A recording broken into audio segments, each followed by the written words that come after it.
ಕರ್ನಾಟಕ ರಾಜ್ಯಕ್ಕೆ ಬರ ಪರಿಹಾರ ಬಿಡುಗಡೆ ಮಾಡಿದೆ ಅನ್ನುವಂಥ ಪತ್ರ ಸಾಮಾಜಿಕ ಜಾಲತಾಣ ಅಂದರೆ ಸೋಷಿಯಲ್ ಮೀಡಿಯಾದಲ್ಲಿ ಕಂಡ ಮೇಲೆ ನಾವು ನಮ್ಮ ಅಧಿಕಾರಿಗಳು ಕರ್ನಾಟಕ ಭವನ ಡೈಲಿ ರೆಸಿಡೆಂಟ್ ಕಮಿಷನರ್ ಅವರನ್ನು ಸಂಪರ್ಕ ಮಾಡಿ ಅವರು ಕೇಂದ್ರ ಸರ್ಕಾರದ ಅಧಿಕಾರಿಗಳ ಜೊತೆಗೆ ಮಾತನಾಡಿ ದೃಢೀಕರಿಸ್ಕೊಂಡಿದ್ದೇವೆ. ನಮಗೆ ಅಧಿಕೃತವಾಗಿ ಕೇಂದ್ರ ಸರ್ಕಾರದಿಂದ ಯಾವುದೇ ಪತ್ರ ಬಂದಿಲ್ಲ, ಆದರೂ ಕೂಡ ನಮ್ಮ ಅಧಿಕಾರಿಗಳೇ ಕೇಂದ್ರ ಸರ್ಕಾರದ ಹಣಕಾಸು ಇಲಾಖೆ ಅಧಿಕಾರಿಗಳ ಜೊತೆಗೆ ಮಾತನಾಡಿದಾಗ ಹೌದು ಅಂತ ದೃಢೀಕರಣ ಮಾಡಿದ್ದಾರೆ. ಬಟ್ ನಮಗೆ ಪತ್ರ ಅಥವಾ ಸೂಚನೆಯನ್ನು ನಿರೀಕ್ಷೆಯಲ್ಲಿ ನಾವಿದ್ದೇವೆ. ಆದರೂ ಕೂಡ ಇದು ಕೇಂದ್ರ ಸರ್ಕಾರ ಇದರ ಬಗ್ಗೆ ತೀರ್ಮಾನವನ್ನು ಅಂತಿಮವಾಗಿಯೂ ತೆಗೆದುಕೊಂಡಿದೆ ಅನ್ನುವಂಥದ್ದು ನಮ್ಮ ಅಧಿಕಾರಿಗಳ ಮುಖಾಂತರ ದೃಢೀಕರಿಸ್ಕೊಂಡಿದ್ದೇವೆ. ಎರಡನೇದು, ನಾವು ಕೇಂದ್ರ ಸರ್ಕಾರಕ್ಕೆ ಬರ ಪರಿಹಾರಕ್ಕೆ ಸಲ್ಲಿಸಿದ್ದ ಮನವಿ 18,172 ಕೋಟಿ ಮೊತ್ತಕ್ಕೆ ನಾವು ಮನವಿಯನ್ನು ಸಲ್ಲಿಸಿದ್ವಿ. ಯಾಕೆಂದರೆ 240ರಲ್ಲಿ 223 ತಾಲೂಕುಗಳಲ್ಲಿ ಬರ ಇದೆ. ಇದು ಭಾಳ ಗಂಭೀರವಾಗಿದೆ ಈ ಬಾರಿ ಬರದ ಪರಿಸ್ಥಿತಿ.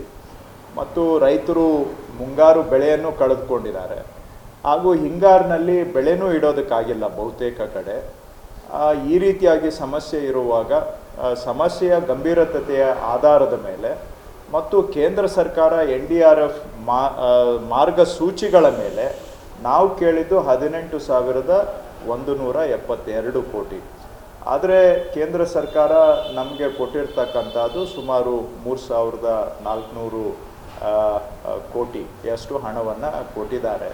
ಇದು ನಾವು ಕೇಳಿದ ಮೊತ್ತಕ್ಕೆ ನೋಡಿದಾಗ ಭಾಳ ಅಲ್ಪ ಮೊತ್ತವನ್ನು ಕೇಂದ್ರ ಸರ್ಕಾರ ಕೊಡೋದ್ರ ಮುಖಾಂತರ ಮತ್ತೊಮ್ಮೆ ಕರ್ನಾಟಕದ ಮೇಲೆ ಮಲತಾಯಿ ಧೋರಣೆ ನಡೆಸ್ತಾ ಇದ್ದಾರೆ ಅನ್ನೋದಕ್ಕೆ ಇದೇ ಸಾಕ್ಷಿ. ಕೇಳಿದ್ದು 18,172, ಆದರೆ ಕೊಟ್ಟಿರೋದು 3,400 ಕೋಟಿ ಆಸುಪಾಸಿನಲ್ಲಿ ಕೊಟ್ಟಿದ್ದಾರೆ. ಅಂದರೆ ಮತ್ತೊಮ್ಮೆ ಕರ್ನಾಟಕಕ್ಕೆ ಅನ್ಯಾಯ ಮಾಡಿದ್ದಾರೆ ಅನ್ನೋದು ಇದರಿಂದ ಸ್ಪಷ್ಟ ಆಗುತ್ತೆ. ಮೂರನೇ ವಿಷಯ, ನಾವು ಕೇಂದ್ರ ಸರ್ಕಾರಕ್ಕೆ ಮನವಿಯನ್ನು ಕೊಟ್ಟಿದ್ದು ಸೆಪ್ಟೆಂಬರ್ ತಿಂಗಳಿನಲ್ಲಿ, ಸೆಪ್ಟೆಂಬರ್ 22ನೇ ತಾರೀಕು. ಕೇಂದ್ರ ಸರ್ಕಾರದಿಂದ ತಂಡ ಬಂದು ರಾಜ್ಯಾದ್ಯಂತ ಪ್ರವಾಸ ಮಾಡಿ ಅಕ್ಟೋಬರ್ 4ರಿಂದ 9ರವರೆಗೆ 13 ಜಿಲ್ಲೆಗಳನ್ನು ಭೇಟಿ ಮಾಡಿ ಬಹುತೇಕ ಅಕ್ಟೋಬರ್ 20ನೇ ತಾರೀಕಷ್ಟೊತ್ತಿಗೆ ಕೇಂದ್ರ ಸರ್ಕಾರದ ತಂಡ ಸೆಂಟ್ರಲ್ ಟೀಮು ತನ್ನ ವರದಿಯನ್ನು ಕೂಡ ಕೊಟ್ಟಿತ್ತು.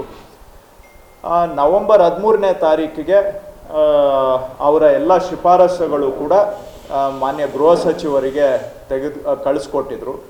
ಕೇಂದ್ರದ ಗೃಹ ಸಚಿವರ ಹತ್ರ ನವೆಂಬರ್ 13ನೇ ತಾರೀಕಿನಿಂದನೂ ಕೂಡ ತೀರ್ಮಾನ ಆಗದೆ ಇಲ್ಲಿಯವರೆಗೂ ಕೂಡ ತಡ ಮಾಡಿದ್ರು. ಕರ್ನಾಟಕದ ಮನವಿಯನ್ನು ಅವರು ಪರಿಗಣಿಸ್ಲಿಕ್ಕೂ ಕೂಡ ತಯಾರಿರಲಿಲ್ಲ ಕೇಂದ್ರ ಗೃಹ ಸಚಿವರು. ಏತನ್ಮಧ್ಯ ನಾವು ಹೋಗಿ ಹಣಕಾಸು ಸಚಿವರನ್ನು ಭೇಟಿ ಮಾಡಿದ್ದೇವೆ, ಹಾಗೂ ಗೃಹ ಸಚಿವರನ್ನು ಭೇಟಿ ಮಾಡಿದ್ದೇವೆ.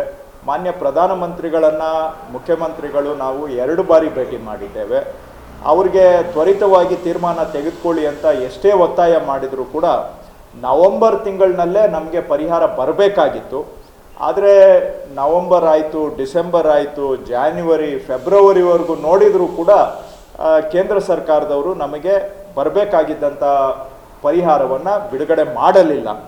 ಸೊ ಅಲ್ಲಿಗೆ ಅವರ ಕೈಯಲ್ಲಿ ಅಧಿಕಾರ ಇದ್ದಾಗ, ಅವ್ರ ಹತ್ರ ಸಮಯ ಇದ್ದಾಗ ಕರ್ನಾಟಕಕ್ಕೆ ಬರ ಪರಿಹಾರ ಹಣ ಬಿಡುಗಡೆ ಮಾಡುವ ತೀರ್ಮಾನವನ್ನು ತೆಗೆದುಕೊಳ್ಳಿಲ್ಲ ಅಂದರೆ ಸುಮಾರು 4 ತಿಂಗಳು ನಮ್ಮ ಕಡತದ ಮೇಲೆ ಅವರು ಕೂತಿದ್ರು ಅಂತ ಹೇಳಿದರೆ, ನಾವು ಮನವಿ ಕೊಟ್ಟು 7 ತಿಂಗಳಾಗಿತ್ತು, ಅಂತಿಮ ತೀರ್ಮಾನದ ಘಟ್ಟಕ್ಕೆ ಬಂದು 4 ತಿಂಗಳು ಅದರ ಮೇಲೆ ಅವರು ಕೂತಿದ್ರು, ಅಂತಿಮ ತೀರ್ಮಾನ ತೆಗೆದುಕೊಳ್ಳಲಿಲ್ಲ ಅಂತ ಹೇಳಿದರೆ ಅವರಿಗೆ ಕರ್ನಾಟಕಕ್ಕೆ ಪರಿಹಾರ ಕೊಡೋ ಉದ್ದೇಶನೇ ಇರಲಿಲ್ಲ.